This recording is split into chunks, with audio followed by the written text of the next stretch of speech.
TTM আসছেন। জি, TTM high আপনি আপু। শুনতে পাচ্ছেন? হাই ভাইয়া। আমি আসলে অ্যাড হয়েছি কারণ আমি দেখছি সবাই আছে এখানে, এই কারণে আমার তেমন কোনো কোয়েশ্চেন নাই। ওকে, দেন আপনি আমাদের সাথে আরেকজনকে একজন অ্যাড দেন। গেস্ট আছে। ওকে, আমাদের সাথে একজন গেস্ট আছে, দেখি কি বলেন। সোমা সোমা ইসলাম, সোমা ইসলাম আপনাকে শোনা যাচ্ছে। ওকে, আপনি আনমিউট করা আছেন, প্লিজ। জি, সোমা ইসলাম বলুন। একটা আমি খুব ছোটকালে, তখন আমি ক্লাস 6-7 পড়ি। তো আমি এক হুজুরের কাছে বাসায় আরবি পড়তাম। তো আরবি পড়তাম সময় আমাকে একদিন একটা কোশ্চেন করছিলাম। কোশ্চেনটা হলো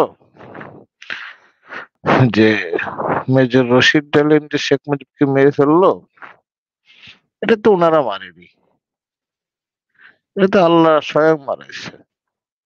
কিন্তু জন্ম মৃত্যু এটা আল্লাহর হাতে। তো ওনারা যদি শেখ মুজিবকে না মারতো, শেখ মুজিব কি অমর থাকতো? এই জন্য তাদের কেন দোষ হবে? দোষ হলে আল্লাহ হবে। কেন? আল্লাহ যদি হুকুম না করতো তাহলে তারা এই কাজ করতে পারতো না। তখন হুজুর আমাকে বলল যে তবা তবা, এইসব কথা আর জীবনে কাউরে কোনোদিন বললো না। তারপর থেকেই ধর্মের প্রতি আমি একটু অনীহা। আমার কথা কি শুনতে পেয়েছেন? জি জি, শোনা যাচ্ছে। এবং এই আর কি, এরপর থেকে আমি আমি আমি আপনার সাথে একটু অ্যাড করি, যেটা হচ্ছে যে সেদিন আমি এক বিশিষ্ট খামারিদের লাইভে যে আমি সেম জিনিসটা জিজ্ঞেস করছিলাম। তো তারা শুধু এটাই বলেনি, তারা বলছে যে নবী মোহাম্মদকে যে বিষ খাওয়াইছিল সেটাও আল্লাহ করছে, বিষের বিষ অবশ্যই অবশ্যই সবই বিষ তো আল্লাহর খেলা। ওই ইহুদি মহিলা তো খাওয়া নাই, বিষ খাওয়াইছে আল্লাহ স্বয়ং। একটু একটা সেকেন্ড। তারা বলছে যে নবী মোহাম্মদকে বিষ আল্লাহ খাওয়াইছে। সেটাই বলছে, সবই আল্লাহ করে। আমি আমি আমি যখন জিজ্ঞেস করছিলাম যে এটা তাহলে কে করছে, নবী মোহাম্মদের যদি বিষ আল্লাহ খাওয়ায়, তাহলে নবী মোহাম্মদের যে আশেপাশে সাহাবী ছিল তারাও তো বিষ আল্লাহ খাওয়াইছে নাকি? যদি যদি এরকমটাই তারা স্বীকার করে নেয় যে খাওয়াইছে আল্লাহ, তারা বিষ খাওয়াইছে আল্লাহ, এটা যদি সে স্বীকার করে নেয়, তাহলে তো নবী মোহাম্মদ যে তাকে মানে মৃত্যুদণ্ড দিল, এটা তো নবী মোহাম্মদ ভুল কাজ করছে নাকি? এখন না, না, ওটা বলবেন নবী মোহাম্মদ ভুল কাজ করেনি, আল্লাহ করাইছে নবী মোহাম্মদকে দিয়ে।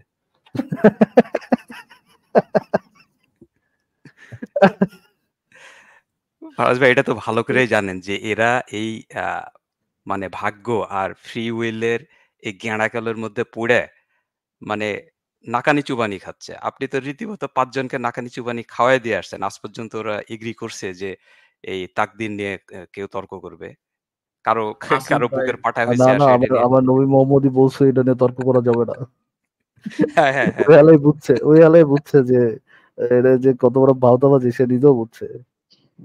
তাহলে কি আমাদের এক্স মুসলিম হওয়াটাও আমাদের তাকদিরেই ছিল? আল্লাহ আমাদেরকে হেদায়েত কেন দান করেন না? আপনার তো এই কথা বলে কাফির হয়ে গেলেন। এটা কে বলল? টিটিএম আপু? আচ্ছা, আমি তো জানতাম যে উনি হোয়াট হ্যাপেন্ড? আপনি এতদিন ধরে হিকমা সেটাই তো আমি সেটাই জিজ্ঞেস করতেছি। উনি এক্স মুসলিম হইলেন কবে? আল্লাহ, আমি এখানে এসে বলে গেছি যে আমার এই চাইল্ড ম্যারেজ, সেক্স স্লেভারি, তারপরে এত ভুল ভাল লাগে না, আমি ছাড়তেছি, অন্য কোনো ধর্ম চুজ করলে চুজ করবো, নাহলে না। আপনি এটা কেন, আপনি আল্লাহর কাছে হিকমত কেন চাইলেন না? এটা তো হিকমত চাওয়ার কথা। আমি প্রচুর চাইছি ফারাজ ভাই, আমি নামাজে বসেও চাইছি। এগুলা হিকমত পাওয়া যায় না ভাই, আমি হিকমত পাই না। আমার মানে এটা পসিবল না এরকম হিকমত পাওয়া। নামাজে বসে আপনি কি চাইছেন? মানে স্পেসিফিক কি চাইছেন? মোনাজাতে বসে বলছি যে আল্লাহ, আমি কোয়েশ্চেন করতেছি আমাকে শিশু বিবাহের হিকমতটা দিয়ে দাও। আমাকে একটু আপনি জিনিসটা আমার কাছে একটা অ্যানসার পৌঁছায় দেন। কিন্তু থিং ইজ যে আমি তারপরে অনেক ইসলামিক ভিডিওসও দেখছি, আর সবগুলা ইংলিশ ভিডিওস গুলা। মানে আমি বেঙ্গলিতে যাই নাই, কারণ বাংলাদেশের হুজুরদেরকে কেউই বিশ্বাস করে না, যদিও তারা কিন্তু সত্যি কথাই বলে। আপনি না বলে মিনার সাথে যে আলোচনা করেন, তাহলে মিনার থেকেও না কোনো না হিকমত টিকমত পান নাই? আচ্ছা, মিনার ভাইয়া সাথে যখন ডিসকাশনটাতে গেছি তখন মিনার ভাইয়া নিজে উঠাইছে বা উঠে গেছে যাই হোক, মোহাম্মদের ডেথ ও নিয়ে বলছে। আচ্ছা আচ্ছা, ওনাদেরকে একটু বলি, টিটিএম আপু দাঁড়ান, ওনাদেরকে একটু বলি। হ্যাঁ ইয়া ভাই, দিন্দা ভাই, হ্যাঁ, তো হ্যাঁ। টিটিএম আপুর সাথে আমরা ইয়েনে ডিসকাস করছিলাম মিনারের ওই যে ওই লেখাটা, আপনার সাথে তো ডিসকাস করছিলাম না, ওই যে 3 ছাগলের যে ট্রিনিটি, হ্যাঁ, হ্যাঁ, হ্যাঁ, হ্যাঁ, মনে আছে হ্যাঁ, না? হ্যাঁ। এক ছাগল, হ্যাঁ, এক ছাগলের ওইটা ওই যে মাংস আরেক ছাগল খাইছে। সাবরিনা আপু ছিল সেদিন, হ্যাঁ। হ্যাঁ হ্যাঁ হ্যাঁ, এক ছাগলের মাংস আরেক ছাগল খাইছে, আরেক ছাগল আরেক ওটা ওটা থেকে ও ছাগলে ছাগলে কথা বলছে। হ্যাঁ, ছাগলের ট্রিনিটি, হ্যাঁ। তো তো তো এটা এটা নিয়ে আর কি টিটিএম আপুর সাথে কথা বলছিলাম, তো মিনার ওটা দেখে কেঁপে বসেছিল, বুঝছেন? তো টিটিএম আপু শুনলাম সে তাদের কোন একটা লাইভে যুক্ত হয়েছে, মিনার ওইখানে টপ করে যুক্ত হচ্ছে, আপনি বলে আমাকে গাদা গরু বলছেন। ওয়েট আ সেকেন্ড ফারাজ ভাই, আমি এটা শুনি নাই। আপনার মানে মিনারের দাবি কি মানে ছাগলের মাংস কথা বলতেছিল? মানে বুঝলাম না কিছু। ও নো নো নো নো, ওইখানে সে লিখছে ছাগলের মাংস একটা সংবাদ দিছে, ঠিক আছে? তো আমরা বলছি যে ছাগলের মাংসের সাথে একটা কনভারসেশন হয়েছে। তো মিনার এটা সম্পর্কে এটা আমাদের এই বক্তব্য নিয়ে তার একটা মার্ভেলাস রেফিউটেশন আছে। আমি যদিও শুনি নাই টিটিএম আপু থেকে, বা ওই লাইভটা শুনি নাই, টিটিএম আপু থেকে শুনছি। টিটিএম আপু বললেন যে আহ, ছাগল যে সংবাদ দিছে দ্যাট ডাজন্ট মিন যে ছাগলের মুখ গজায় গেছেন, ছাগল অ্যাকচুয়াল মুখ দিয়ে বলছে, কথা বলা। কথা বলছে। তো হোয়াট হ্যাপেন্ড অ্যাকচুয়ালি, ছাগল টেলিপ্যাথি করছে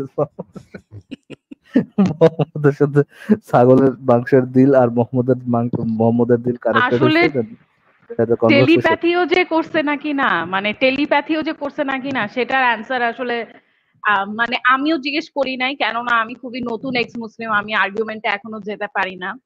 কিন্তু ওনার সাথে যখন কথা হচ্ছে উনি একটা জিনিস নিয়েই অনেকক্ষণ বুঝাইছে আমাকে যে মানে প্রফেট যে মারা গেছে, সে যে বিষকে অনেক সাফার করছে, এটা কিছু প্রুফ করে না যে সে নবী না। হ্যাঁ, তো আমি আসিফ ভাইয়ের এসে বলছি যে হ্যাঁ আসিফ ভাই দেখেন মিনার ভাই তো এটা বলে। আসিফ ভাই বলে কি যে টিটিরাম আপু এটা নিয়ে তো আমাদের কখনো কোনো কোয়েশ্চেনই ছিল না যে উনি নবী নাকি না, এটা নিয়ে খ্রিস্টানরা ঝগড়া করুক মুসলিমরা ঝগড়া করুক এটা নিয়ে কোনো কেয়ারই নেই। এরপরে সংবাদের কথাটা, মানে উনি যেটা লাগছে যে মাংসটা তাকে সংবাদ দিছে, তো তখন আমি বলছি যে মিনা ভাইয়া মেবি সংবাদটা দিছে মানে আর কি উনি খাইছে, উনি একটা স্মেল পাইছে বা উনি খাইছে তারপর উনি একটা টেস্ট পাইছে, বাণী তো কারো কাছে আসে না। তখন পাশ দিক দিয়ে একজন বলে কি ইসলামিক, আপনি যখন ইসলামকে বিবেচনা করবেন আপনি তো ইসলামিক থিওলজির উপরে বেস করে বিবেচনা করবেন তাই না? ও ইসলামিক থিওলজি বলতেছে বাণী আসে, আপনি কেন বিশ্বাস করবেন না? কোন জায়গায় মানে কে বলছে আপনাকে যদি আপনি এই ক্লেমটা করতে চান তাহলে আগে বিশ্বাস করে নিতে, মানে আর কি আপনি যে ক্লেমটা যাচাই করতে চান যে মোহাম্মদের মৃত্যু কেমনে হয়েছে, মোহাম্মদ কি অ্যাকচুয়ালি ছাগলের মাংসের সাথে কথা বলছে কিনা, তাহলে আগে মোহাম্মদ যে নবী, আল্লাহ বিল্লাহ যে আছে, এটা আগে বিশ্বাস করে নিতে হবে, এটা কে বলছে? মানে আমার তারপরে সে অন্ধ ওই যে একটা প্রুফ দিছে, সে একটা প্রুফ প্রথমে একটা দিছে অন্ধবিশ্বাস রেখে তারপর হচ্ছে গিয়ে বাকি হ্যাঁ বাকি অন্ধবিশ্বাস যাচাই করতে হবে। সে বই মানে থেকে একটা প্রুফ দিছে, কোট আন কোট প্রুফ, যে একবার হলো দুইটা মানুষ এসে তাদের নাম ভুল বলছে, নবী একদম কল আউট করে ফেলছে যে না এটা তো তোমাদের নাম না, এবং এটা বইয়েই আছে, এবং বইয়ে যেহেতু আছে এই বইটা ইসলামিক থিওলজির আন্ডারে, তার মানে তো এটা সত্যি। এখন মানে মাশাআল্লাহ আমার মাশাআল্লাহ। আমার অন্ধবিশ্বাসটা মানে যে বই আমার অন্ধবিশ্বাসটাকে সত্যায়িত করে ওইটার উপর ভিত্তি করে আমার অন্ধবিশ্বাসটাকে যাচাই করতে হবে। অসাধারণ মানে ওকে। না, মূল বিষয় হচ্ছে ইসলামের গ্রামার আপনি মানলে এটা তাহলে তার কোনো ভুলই ধরা যাবে না। ইসলামের গ্রামার মানলে আপনি কি করে ভুল বলবেন? কারণ ওরা টোটালি কন্ট্রাডিক্টরি স্টেটমেন্ট দেওয়ার পরে তাফসিরে লিখা দেবো এই দুইটার মধ্যে কোনো কন্ট্রাডিকশন নেই, আপনারা এটাই লাস্টের গ্রামার। লাইনটা নেবেন। হ্যাঁ, ওইটা মেনে Exactly. ভালো। আচ্ছা ফারাজ ভাই, আমি অ্যাকচুয়ালি আরেকটা জিনিসে ইন্টারেস্টেড, লাইক মিনার ভাই যদি এটা বলে থাকে যে আপনার এইটা প্রমাণ করে না যে উনি নবী না, উনি কি অ্যাকচুয়ালি বলছে যে ওনার মানে ক্রাইটেরিয়াটা কি যে নবী হওয়ার, যাতে আমরা এটাকে ফলসিফাই করতে পারি, এরকম কিছু উনি বলছে নাকি এটা একটা মিনিংলেস কথা ছিল? উনি ক্রাইটেরিয়া তার দেয় নাই, কাছে কিন্তু তার এটা কাছে বলে গেছেন। তার কাছে ওই আসতে হবে, এবং মোহাম্মদের কাছে ওই আসার প্রমাণ কি? কোরআন লেখা হবে মোহাম্মদের কাছে ওই আসছে, শেষ। হ্যাঁ ওইটাই, উনি এটা লিখে নাই কিন্তু উনি এটা খুবই জোরদার ভাবে লিখছে যে একটা জুইশ মানুষ বা একটা জুইশ বুড়ি কোনো একটা স্ট্যান্ডার্ড বানাইছে যে বিষ খাইলে বা বিষ খেয়ে মরে গেলে সে নবী না, এটা মুসলিমদের কাছে অ্যাকসেপ্টেবল না, এটা কিন্তু সে বলে দিছে। এবং উনি কিন্তু এটাও বলছে যে এই যে আল্লাহর মানে এই যে উনি এক সেকেন্ড, বিষটা আপনি না খেলো। বললেন সে সে ওটা গ্রহণ করছে, ওই চ্যালেঞ্জটা অ্যাকসেপ্ট করছে অ্যাকচুয়ালি সে? কোনটা? ওই চ্যালেঞ্জটা না সে অ্যাকচুয়ালি দিন্দা ভাই, যখন হুম। আমরা ওই ইয়েটা পড়ছিলাম, আর্টিকেলটা পড়ছিলাম, ওই চ্যালেঞ্জটা সে গ্রহণ করছিল না? মোহাম্মদ তো অ্যাকচুয়ালি ওই ইসের বুড়ির চ্যালেঞ্জটা, মানে ইহুদি মহিলার চ্যালেঞ্জটা সে হ্যাঁ হ্যাঁ অ্যাকসেপ্ট হ্যাঁ করছিল। হ্যাঁ হ্যাঁ হ্যাঁ হ্যাঁ, সে তো বলছিল হ্যাঁ যে সে আহ, মানে ওইটা ইয়া দিছে, খবর দিছে তারে। হ্যাঁ তার তার তার ক্ষতিমতি হবে না এরকম কিছু একটা সে ইয়ে অ্যাকসেপ্ট করছিল সে। হ্যাঁ, বলছিল হ্যাঁ। অ্যাকসেপ্ট ভাই করে পরের মুহূর্তে সে সিঙ্গা লাগানো শুরু করছে। হ্যাঁ ফারাজ ভাই ওই ফারাজ ওই ভাই শোনেন। ওই দিনের পর থেকে তো পরবর্তী 3 বছর যে বেঁচে ছিল, সেই 3 বছরই তো সে অসুস্থ অবস্থায় বেঁচে ছিল। ব্যাপক।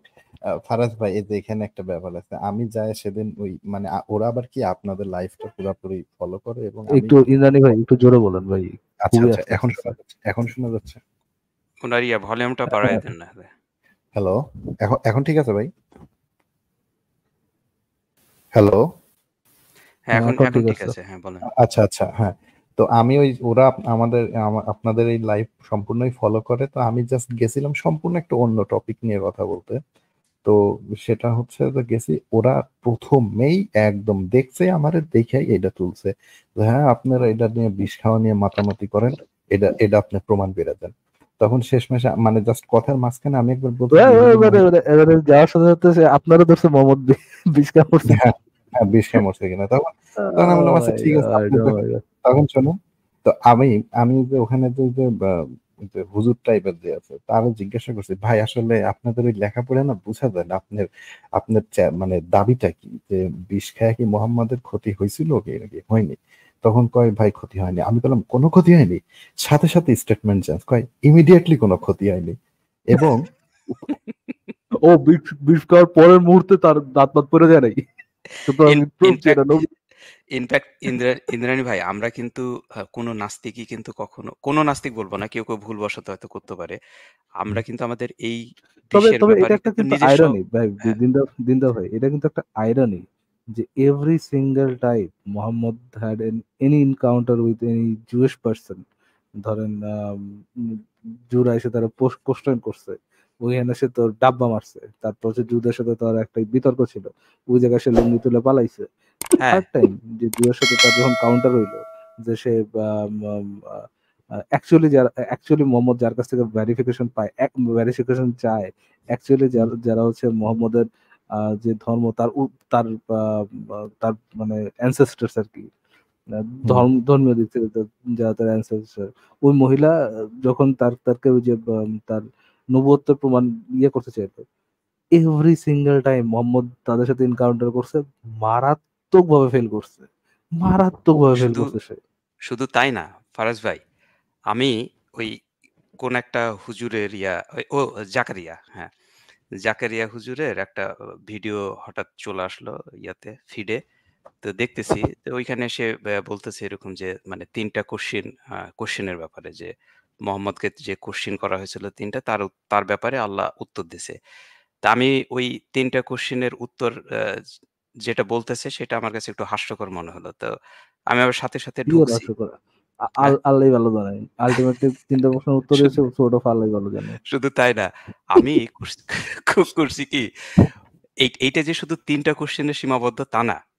আমি তখন ওই যে কোরআন কোরআন ওয়ার্ড বাই ওয়ার্ড যেটা আছে আপনার কর্পাস, ওইটাতে ঢুকছি। ঢোকার পরে ওই যে কোশ্চেন করে যে জায়গায়, ওই কোশ্চেনের ওয়ার্ড দিয়ে আমি তখন সার্চ করে বের করছি যে কোরআনে কত জায়গায় মানে মোহাম্মদকে কোশ্চেন করা হয়েছে। আমি তো ওইটা নিয়ে একটা লিখছি, হ্যাঁ? মানে কোশ্চেন অ্যান্ড অ্যান্সার। তো ওইখানে আমি দেখলাম শুধু ৩টা জায়গা না, বেশ কিছু জায়গায় হচ্ছে আপনার মোহাম্মদকে কোশ্চেন করা হয়েছে, এবং ওই কোশ্চেনের যদি উত্তরগুলা আল্লাহ কি উত্তর দিচ্ছে মোহাম্মদের মাধ্যমে, সেই উত্তরগুলো যদি আপনি পড়েন, আপনার নিজেরই পেট ফাটে হাসি বেরোবে। তাই নাকি ভাই? একটা একটা মার্টিকেল লিখে ফেলান তাহলে। দেখি, প্ল্যান আছে, ইচ্ছা আছে এটা নিয়ে একটা আর্টিকেল লেখার। এটাও ওকে। অনেক ভালো হবে। আহ, আচ্ছা, ওই আমি যেটা বলছিলাম সেখানে হচ্ছে ওখানেই কিন্তু কমেডি শেষ হয়নি, হ্যাঁ। আমি যখন ওনারে বলছি, এই যে ইহুদি বুড়ি ওই যে বলছিল যে আপনি যদি সত্য নবী হন তাহলে কিন্তু বিষ আপনার কোনো ক্ষতি করবে না, আর যদি মিথ্যার শুধু বাদশা হন তাহলে কিন্তু আপনার ক্ষতি হবে। এখন এইটাকে আমি উপস্থাপন করছি এইভাবে যে ভাই এটা একটা চ্যালেঞ্জ ছিল যেটাতে মোহাম্মদ ডাব্বা মারছে। তখন কয় যে চ্যালেঞ্জ কি ভাই এইভাবে হয়? চ্যালেঞ্জ হইতে হয় দুই পক্ষ একসেপ্ট করতে হয়, হ্যান করতে হয়, ত্যান করতে হয়। ঠিক আছে, এটা কিছুই না। আমি তখন ধরেন এটা মানে বললাম ঠিক আছে, আপনি যদি এইভাবে মানেন তাহলে ঠিক আছে। তারপরে ব্যাপারটা হচ্ছে গান্ডু যে তাহলে গান্ডুরা আসলে তাহলে চ্যালেঞ্জের ক্যাটাগরি বুঝে, এবং বুঝে তারা বলে যে আমার আল্লাহ কইছে এরকম আরেকটা কেতাব নিয়ে আসো, মানে বুঝেই তারা এই ধরনের কথা বলে। কি জানি ভাই। হ্যাঁ, তারপরে আরো আরো আছে। তারপরে আমাদের কি বলতে জানেন, দেখেন আহ, আমি কিন্তু ওরা আমাকে বলছে যে আপনি তো আমাকে বলতে চাচ্ছেন যে নবী মোহাম্মদের ওই মহিলা স্লো পয়জনিং করতে চাইছে। আমি কিন্তু কখনোই বলিনি স্লো পয়জনিং করতে চাইছে, সে স্লো পয়জনিং এর শিকার হয়েছে এইভাবে যে খুবই মারাত্মক আকারের বিষ ছিল, পাশের সাহাবীরা গলৎকরণ করছে, ইনস্ট্যান্ট মারা গেছে। নবী মোহাম্মদ ওইটা শুধু কন্ডাক্টে আছে, লাইক ওই যে বিষ আছে না কিছু স্কিন সেন্সিটিভ, লাইক ওই যে পোকামাকড়ের পরে যে বিষটা ইন্দ্রা দেওয়া ভাই, হয়। ইন্দ্রানী ভাইকে ওই যে যে ভাইয়ের সাথে একটু বসাই দিয়ে। এক্স্যাক্টলি, আমি এটাই মনে করতেছিলাম যে ভাই যে কোনো মুহূর্তে এসে এখানে ঝাঁপায় পড়তে পারে। আচ্ছা আচ্ছা। আপনি কোথেকে পাইছেন ওটা অপর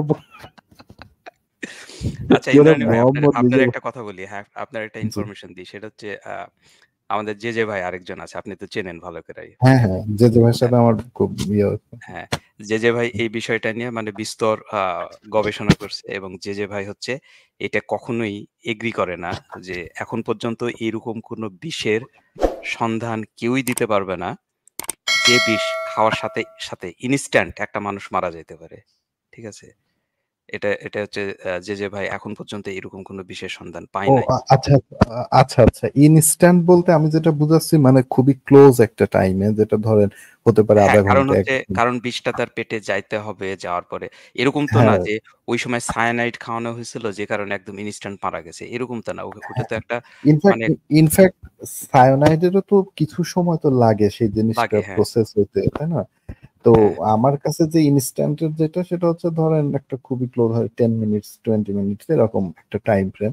আর সেখানে মোহাম্মদ যখন গোশতটা মুখে দিছে সে ওখানে গেছে চাবাইছে, বিষটা কিন্তু এই যে ডিফিউজ হয়ে গেছে স্কিনের, স্কিন অ্যাবজর্ব করে নিতে, সেখান থেকে পয়জনিংটা শুরু হয়েছে। এখন সে আমি এই জিনিসটা বলতে যে সে স্লো পয়জনিং এর শিকার হয়েছে, সেটা সে কি ওর মহিলা কি স্লো পয়জনিং এর শেষমেশ করতে হয়েছে?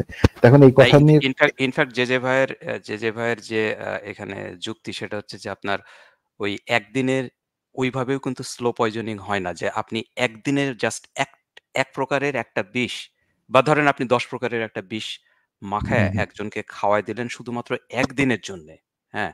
এবং হুম সে সেটা গলদকরণ করতে পারল না। তার আগেই হচ্ছে উগলায় ফেলে দিছে, এবং ওইখান হুম থেকে এটা মানে কোন রকম কোনো পসিবিলিটি নাই যে ওটা স্লো পয়জনিং হিসাবে রেস্ট অফ দ্য লাইফ কাজ করবে। স্লো পয়জনিং এর কনসেপ্টটা আসে যে কোনো একটা বিষ স্লোলি আপনাকে হচ্ছে যে প্রত্যেকদিন একটু করে আপনাকে ইনটেক করতে হবে। আপনাকে ইনপুট দিবে। তারপরে হচ্ছে এটা স্লো পয়জনিং হিসাবে কাজ করবে একটা দীর্ঘ সময় ধরে। কিন্তু যেহেতু তাকে একদিনের এক মুহূর্তেই খাওয়ানো হয়েছিল এবং সেটা সে গলদকরণ করে নাই, পাকস্থলী পর্যন্ত যায় নাই, এটা স্লো পয়জন হিসাবে কাজ করবে না। এটাও কিন্তু যে ভাইয়ের বক্তব্যে হচ্ছে যে উনি বলেন। আচ্ছা আচ্ছা। তাহলে এই ব্যাপারে যদি তার ইয়া থাকে সেই জিনিসটা হলো মানে বিশদভাবে ইয়া করার বিষয়, কিন্তু এখন আমার কাছে এটা নাই। তবে কিছু কিছু বিষ কিন্তু আছে, যেমন ধরেন এই যে লেড লেড যেটা, এটা হচ্ছে আমি যেটা ইন্দ্রাণী ভাই জানি সেটা একটু হচ্ছে interrupt করি। সরি এটা হচ্ছে বলেন। যে মানে পয়জন জিনিসটা কি, আমাদের ইন্টারনাল যে বায়োকেমিক্যাল রিয়াকশন গুলা আমাদের মানে ভাইটালিটি আর লাইফের জন্য এসেনশিয়াল, এগুলাকে যেগুলো হিন্ডার করতেছে এটাই তো পয়জন। তো হুম মানে এখন মনে করেন আপনি এক্সেলেন্ট একটা রুটে যাচ্ছেন, আমি একটু বলে দেই এটা, বাকিটা আপনি বললেন। মনে করেন হুম যেসব জায়গায় মানে ইন্ডাস্ট্রিয়াল প্রোডাকশনের কারণে মাটিতে হুম হেভি মেটালের কনসেন্ট্রেশন বেশি থাকে, ওইখানে যারা হুম ফসল ফলায়, ধরেন আপনি একটা নিউক্লিয়ার ল্যাবে কাজ করেন হেভি মেটাল নিয়ে, আপনার অনেক হুম দিন ধরে এক্সপোজার হচ্ছে, আপনার শরীরে ওটা অ্যাকিউমুলেট করতেছে। তো হুম এইটার কারণে আপনার ধরেন অনেক সময় এটা এত স্লোলি হতে পারে যে একটা টক্সিকোলজি রিপোর্টে এটা আসবে না, কিন্তু এটা স্টিল আচ্ছা এক্সিস্ট করে। অ্যান্ড এটা অনেক বছর অ্যাকিউমুলেট হওয়ার কারণে আপনার অনেক ধরনের সমস্যা, মেটাবলিক সমস্যা হবে। তো এখন মানে এই পেসেও জিনিসটা হতে পারে যে এমন স্লোলি এক্সপোজারটা হচ্ছে, আপনার স্টোমাকেও যাচ্ছে না। স্টোমাক আসলে এখানে রেলেভেন্ট কোনো জিনিসই না, আপনার স্কিনে এক্সপোজার হতে পারে, অন্য কোনো পার্টে হতে পারে, এটা না। তো ওইভাবেও জিনিসটাও হতে পারে। তো সেক্ষেত্রে মানে আমার এই ডিসকাশন আচ্ছা বায়োলজিক্যাল ভাই একটু শেষ করেন প্লিজ। না মানে এই রাউটে যে যায় ডিসকাশনটা, এটার কারণ হচ্ছে যে মানুষ প্রথমত পয়জন জিনিসটা কি এটা বুঝে না। আর মানে ভাই পয়জন আর টক্সিন কি আপনি সেম মিন করলেন? একটু শর্ট করেন আর কি, এত লম্বা করার দরকার নেই। কজ এটা নিয়ে আমার মনে হয় আজাইরা ইয়ে করাটাই মানে আমি ওটাই বলতে যাচ্ছিলাম ফারাজ ভাই, যে আমরা তো আসলে এখানে কোনো কিছু দাবি করি না। যে টপিক আমার ডিফেন্ড করার দরকার নেই, সেই টপিকে যে নাক গলানো, এটা আমার কাছে ওয়েস্ট অফ টাইম লাগে। যেখানে মোহাম্মদ নিজে ঠিকই আছে। শেষমেশ আমি ওনাকে বের হয়ে আসার আগে আমি জাস্ট এটাই বলছিলাম, ভাই আপনার কি দাবি এইটা যে নবী মুহাম্মদ বিষ খেয়ে কি মরছে কি মরে নাই? ততক্ষণে আমার ওটা স্টেজ থেকে কিক করে দিছে। তারপরে একজন হুজুর আছে, তার সাথে আলোচনা করতে করতে সে ক্লোজিং স্টেটমেন্ট দিছে এটা, যে নবী মুহাম্মাদের এই পয়জনের শিকার হয়ে মৃত্যুটা হচ্ছে তার নবুয়তকে আরো শক্তিশালী প্রদান করে এটা, কারণ বিষটা তারে ইমিডিয়েটলি ক্ষতি করেনি। আল্লাহ যখন চাইছে সেই বিষের বিষক্রিয়াতে সে তখন দুনিয়া থেকে শহীদের মর্যাদা নিয়ে চলে গেছে। ভাই আমার সাথে এটা কিন্তু আর্টিকেলে লিখছে যে আল্লাহর ফয়সালা, এটা যে উনি যে সাফার করছে, উনি যে পয়জনটা খাইছে, এগুলো সবই আল্লাহর ফয়সালা। তো এটা ওনারা আবার কনসিস্টেন্ট পয়েন্টটাই দিছে। আমার নবী বিষ খায় কুকুরের মতো সাফার করছে, এটা তার ইজ্জত বাড়াইছে। এটাই আর এর আগে সো প্রাউড দেখো আমার নবীকে আপনি কাঁপতাইতেছে, দেখো ছটফট করতেছে আমার নবী, সো প্রাউড। অতএব প্রমাণিত তিনি একজন সত্য নবী ছিলেন। Okay let's cut it here. আমরা লাস্ট একজন গেস্ট ইয়ে করে শেষ করে দিই আজকে।